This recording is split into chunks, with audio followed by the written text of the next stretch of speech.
அதிகாரம் 20.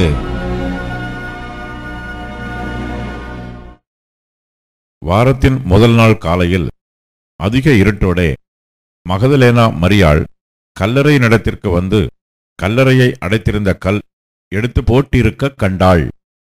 உடனே அவள் ஓடி சீமோன் பேதுருவிடத்திலும் இயேசுவுக்கு அன்பாயிருந்த மற்ற சீஷனிடத்திலும் போய், கர்த்தரை கல்லறையிலிருந்து எடுத்துக்கொண்டு போய் விட்டார்கள், அவரை வைத்த இடம் எங்களுக்கு தெரியவில்லை என்றாள். அப்பொழுது பேதுருவும் மற்ற சீஷனும் கல்லறையினிடத்திற்கு போகும்படி புறப்பட்டு இருவரும் ஒருமித்து ஓடினார்கள்.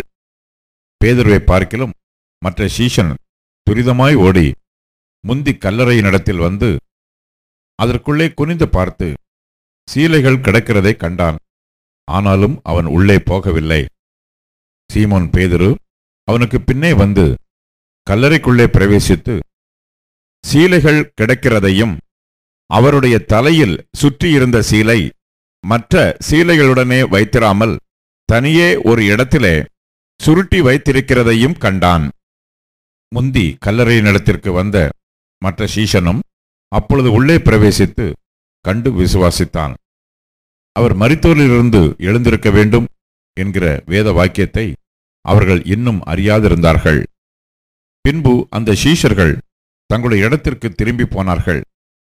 மரியாள் கல்லறையின் அருகே வெளியே நின்று அழுது கொண்டிருந்தாள். அப்படி அழுது கொண்டிருக்கையில் அவள் குனிந்து கல்லறைக்குள்ளே பார்த்து, இயேசுவின் சரீரம் வைக்கப்பட்டிருந்த இடத்திலே வெள்ளுடை தரித்தவர்களாய் 2 தூதர்கள் தலைமாட்டில் ஒருவனும் கால்மாட்டில் ஒருவனுமாக உட்கார்ந்திருக்கிறதை கண்டாள். அவர்கள் அவளை நோக்கி, ஸ்திரியே, ஏன் அழுகிறாய் என்றார்கள். அதற்கு அவள், என் ஆண்டவரை எடுத்துக்கொண்டு போய்விட்டார்கள், அவரை வைத்த இடம் எனக்கு தெரியவில்லை என்றாள். இவைகளைச் சொல்லி பின்னாக திரும்பி இயேசு நிற்கிறதை கண்டாள். ஆனாலும் அவரை இயேசு என்று அறியாதிருந்தாள்.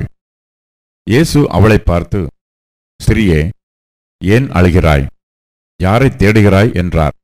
அவள் அவரை தோட்டக்காரர் என்று எண்ணி, ஐயா, நீர் அவரை எடுத்துக்கொண்டு போனதுண்டானால் அவரை வைத்த இடத்தை எனக்குச் சொல்லும், நான் போய் அவரை எடுத்துக்கொள்ளுவேன் என்றாள். இயேசு அவளை நோக்கி, மரியாளே என்றார். அவள் திரும்பி பார்த்து ரபுனி என்றாள். அதற்கு போதகரே என்று அர்த்தமாம். இயேசு அவளை நோக்கி, என்னை தொடாதே, நான் இன்னும் என் பிதாவினிடத்திற்கு ஏறி போகவில்லை. நீ என் சகோதரரிடத்திற்கு போய், நான் என் பிதாவினிடத்திற்கும் உங்கள் பிதாவினிடத்திற்கும் என் தேவனிடத்திற்கும் உங்கள் தேவனிடத்திற்கும் ஏறிப்போகிறேன் என்று அவர்களுக்குச் சொல்லு என்றார். மகதலேனா மரியாள் போய் தான் கர்த்தரை கண்டதையும் அவர் தன்னுடனே சொன்னவைகளையும் சீஷருக்கு அறிவித்தாள். வாரத்தின் முதல் நாளாகிய அன்றைய தினம் சாயங்கால வேளையிலே சீஷர்கள் கூடியிருந்த இடத்தில் யூதர்களுக்கு பயந்ததினால் கதவுகள் பூட்டியிருக்கையில் இயேசு வந்து நடுவே நின்று, உங்களுக்கு சமாதானம் என்றார். அவர் இப்படி சொல்லி தம்முடைய கைகளையும் விலாவையும் அவர்களுக்கு காண்பித்தார். சீஷர்கள் கர்த்தரை கண்டு சந்தோஷப்பட்டார்கள். இயேசு மறுபடியும் அவர்களை நோக்கி, உங்களுக்கு சமாதானம் உண்டாவதாக, பிதா என்னை அனுப்பினது போல நானும் உங்களை அனுப்புகிறேன் என்று சொல்லி அவர்கள் மேல் ஊதி பரிசுத்த ஆவியை பெற்றுக்கொள்ளுங்கள். எவர்களுடைய பாவங்களை மன்னிக்கிறீர்களோ அவைகள் அவர்களுக்கு மன்னிக்கப்படும், எவர்களுடைய பாவங்களை மன்னியாதிருக்கிறீர்களோ அவைகள் அவர்களுக்கு மன்னிக்கப்படாதிருக்கும் என்றார். இயேசு வந்திருந்தபோது 12 ஒருவனாகிய திதுமு என்னப்பட்ட தோமா என்பவன் அவர்களுடனே கூட இருக்கவில்லை. மற்ற சீஷர்கள் கர்த்தரை கண்டோம் என்று அவனுடனே சொன்னார்கள்.